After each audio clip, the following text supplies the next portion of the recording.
présent, nous allons passer à la création des bones pour la jambe. Et juste avant, il faut bien comprendre le caractère design de votre personnage, afin d'éviter certaines aberrations ou certaines erreurs. Par défaut, il est recommandé d'avoir votre système de bones, ou plutôt votre personnage, en position de T, c'est-à-dire avec les bras en forme de croix, ou alors éventuellement en position A, avec les bras légèrement inclinés vers le bas. Puis pour les jambes, faites en sorte que les jambes soient bien droites, donc bien alignées, et pas écartées comme ici sur mon exemple. Ici là, j'ai mon personnage qui a les jambes écartées vers l'extérieur, ce qui peut éventuellement causer certains problèmes pour les débutants. Donc, quand vous commencez le rigging, pensez simple et efficace, afin d'éviter toute problématique ultérieure, qui sont plutôt du domaine de ceux qui sont déjà un tout petit peu plus habitués à faire du rig. Donc, dans mon cas, ce n'est pas grave, nous allons pouvoir réaliser la jambe droite en passant par exemple en vue de côté. Je clique sur le bouton Create Bones et je vais commencer à créer ma cuisse, le haut de ma cuisse, en partant d'ici, en allant jusqu'au genou, ensuite du genou jusqu'à la cheville, de la cheville jusqu'au plat du pied, puis le plat du pied jusqu'à la pointe du pied. La problématique actuellement, c'est qu'en mode Create Bones, si je suis trop près du bones de la hanche, donc le bones de la hanche se met en surbrillance, donc il est entouré en jaune. Ça veut dire que si je clique gauche, mon bones va partir du bout du bones hanche. Et ça, je ne le veux pas. Donc, pour éviter ce genre d'erreur, je fais attention à ce que la souris ne soit pas trop proche et que l'élément ne se mette pas en surbrillance jaune. Par exemple, ici ça va. Si je clique gauche, je vais pouvoir commencer ma structure de la jambe. Donc en partant du haut de la cuisse pour aller jusqu'au genou, puis du genou jusqu'à la cheville, de la cheville jusqu'au plat du pied, et ensuite jusqu'à la pointe du pied. Tout comme pour la colonne vertébrale et pour le bras, il faut que vous sachiez comment est composé votre maillage afin de réaliser les plis au bon endroit. Le haut de la cuisse se trouve ici. Donc ça va être la zone où mon système va se plier. Donc j'ai intérêt à placer les points de pivot de chaque bones aux endroits qui vont être vraiment stratégiques, vraiment utiles pour la pliure. Donc pareil au niveau du genou, la zone qui sera pliée sera ici. Il faudra déterminer à peu près où est-ce que le système va se plier. Et en conséquence, placer le point de pivot, que je vais retrouver en jaune ici, soit là, soit ici. Puis la même chose pour la cheville. Donc la cheville va se plier par ici. On déterminera en faisant une moyenne par où est-ce que le système va plier la cheville. Puis pour le plat du pied, ce sera la même chose. C'est cette zone-là qui va se plier. Et ce sera soit cette loupe, ici là, cette edge qui va se plier, ou celle-ci.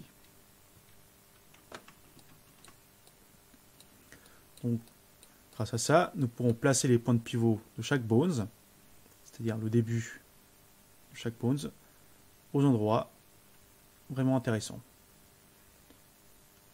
une fois que la jambe est placée, on passe en vue de perspective et on peut s'apercevoir que la jambe est placée sur le plan de la vue de côté.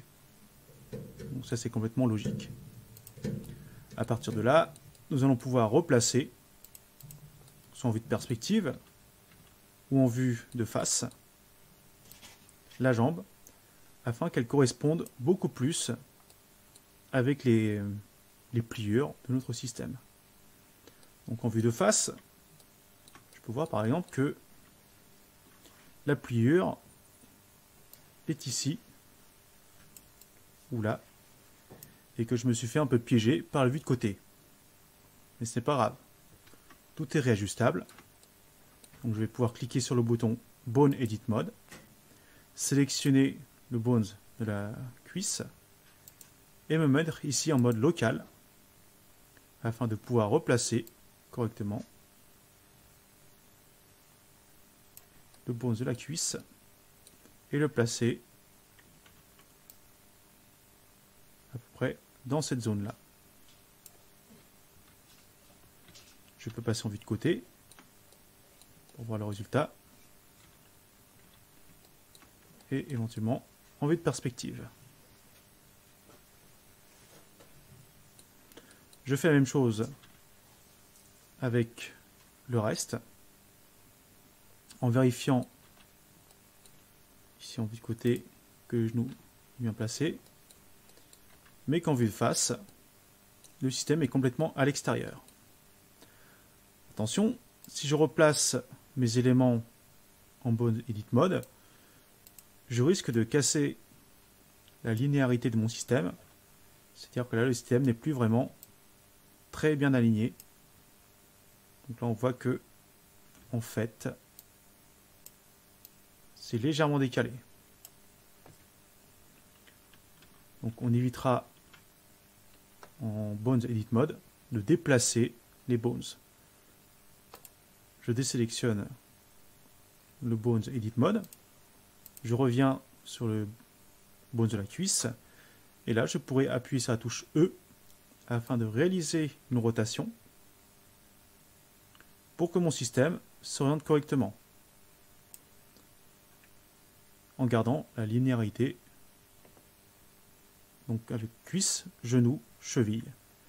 Par contre là nous observons un phénomène particulier, c'est que maintenant là j'ai le plat du pied et la pointe du pied qui sont un petit peu décalés, qui sont orientés d'une autre manière. Donc, ce n'est plus droit. Que faire dans cette condition? Nous allons faire la chose suivante. Avant de faire notre rotation, nous allons sélectionner le bones du plat du pied, puis cliquer sur Delete Bone. En cliquant sur Delete Bones, je sépare le plat du pied avec le haut de la jambe. Et là, ça va me permettre de replacer les éléments pour le pied dans le pied et de faire une rotation de la jambe afin d'aligner le tout correctement.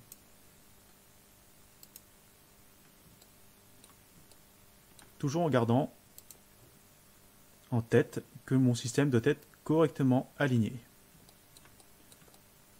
Donc là, je peux rebouger encore un petit peu le système ici. Là, le genou, c'est OK.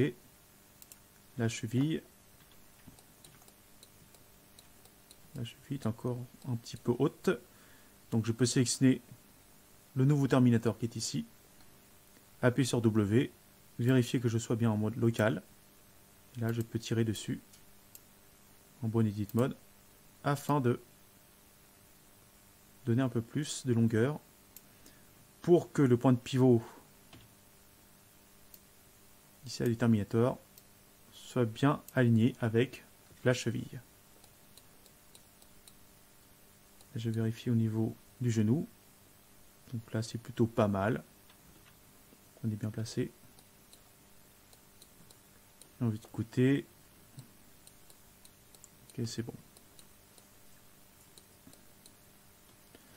Donc une fois que c'est fait, je reviens sur l'élément du plat de pied, ici. Donc là, il n'y a pas besoin d'être super précis. Donc je sors du mode Edit Bones.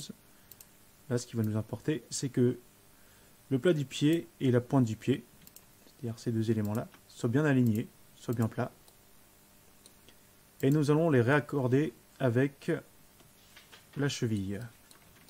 Donc la cheville, là, qui est légèrement un tout petit peu plus... un petit peu trop... voilà. Donc ça sortait... C'était un petit peu plus à droite que à gauche. Voilà. Là, j'ai bien replacé. Donc maintenant, je vais réaccorder cet élément avec le plat du pied. Donc en cliquant d'abord sur le terminateur, en cliquant sur le bouton Connect Bones et en sélectionnant le plat du pied. Là on voit que la connexion est refaite, mais qu'il reste toujours le terminateur. Comme il est sélectionné, je vais cliquer sur le bouton Remove Bones. De cette manière, nous avons notre système qui est raccordé. Nous n'avons plus le terminateur, mais le point de pivot est toujours au même endroit. C'est-à-dire ici, en jaune, je vais avoir le point de pivot. Et en rouge, j'ai ma pliure.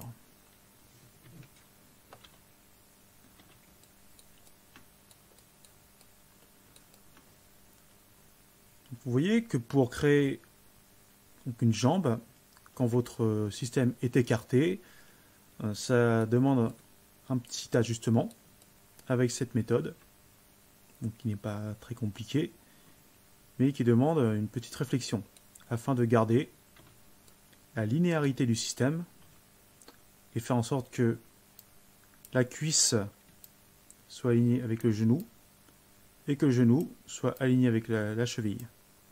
Et en fin de compte, que tout le système, ici là à partir de la cheville, soit aligné également avec la cuisse. Donc il ne faut pas briser cette linéarité dans un premier temps.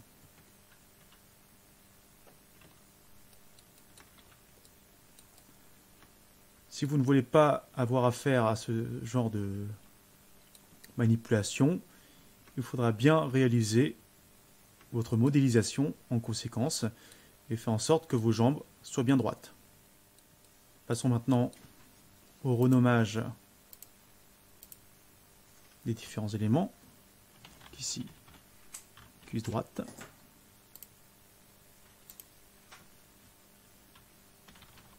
Genou droit ou tibia droit.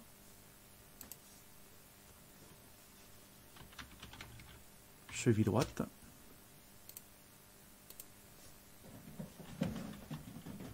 Plat pied droit.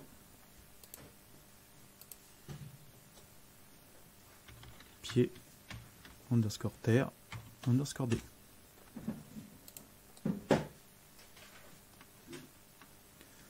Une fois que le système est réalisé, pensez à effectuer une sauvegarde.